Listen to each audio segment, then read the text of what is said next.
Mick Lynch has previously said he would not negotiate with the Tory government. The head of the, you've said that. The head of the, let me finish the point. Hang on, let me finish the point. The head of the rail delivery group this morning on the Today programme said that he didn't want the government in the negotiation.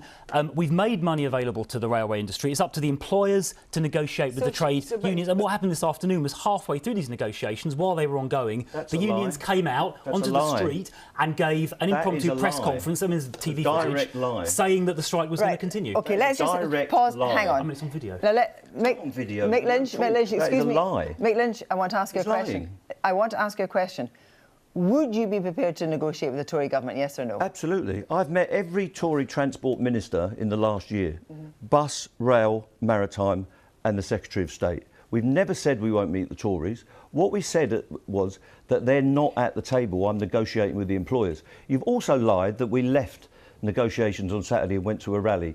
There were no negotiations scheduled for Saturday. You are a liar. Right, let's just hang on. There's a video of him walking out this afternoon giving a press conference. It's on videotape. And then we went back to the talks. Yeah, having said the strike's going to go ahead. You are a liar. OK, well, let's just... You said the strikes were going to go ahead. And you're a liar. Let's it's on video. You're a liar. We were back at the talks this afternoon. We've just left them.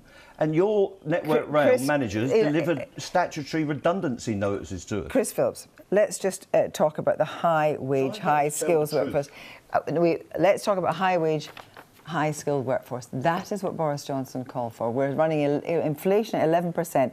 What do you think would be a reasonable increase in wages when we've got you're wanting a high-skill economy. You want to show confidence in your workers. So what is a reasonable amount? Well, let's start with what we are doing. So the minimum wage for people on lowest incomes, which is obviously not rail workers because their median wage is £44,000 as we've established. We've put up the minimum wage over the last 10 years from £5.93 an hour to £9.50. The increase in the last year was about 7%. So we're helping the workers on the lowest wages. In terms of the immediate... But these are skilled workers as well. Let me finish, Kirsty. In terms of the cost of living challenges that we now have, which are common to the whole Western world, it's happening in France and Germany and the United States. We're putting £37 billion into those people's pockets, whether it's the 5p cut on fuel duty, whether it's the £650 for universal credit for people on lower incomes, the £400 grant for fuel bills, the £150 on council tax. We're helping people, particularly on lower incomes,